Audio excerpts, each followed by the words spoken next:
ญរាប់ទុកជាធ្ងន់ថ្លៃអត់អុកប្រមាតែផ្ទឹមពុំស្មើគុណព្រះឡើយណា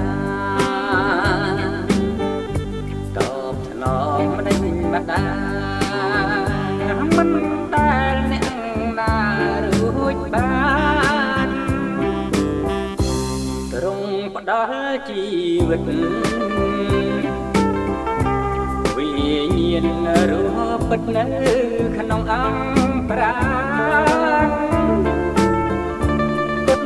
គង់រាំងសាប្រទាន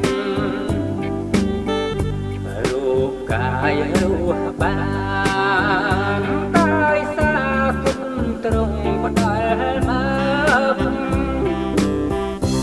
គុណទ្រង់ដោះទុក្ខដោយបាបនាំមុខវងវែងក្នុងលោកពេលស្រែករកព្រះទ្រង់តែងកើតមកជួយដល់ទុំសា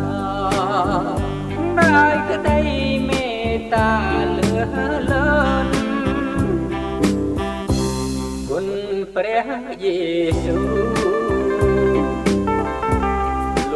យើងហើយបដូរលះបង់ព្រះជន្ម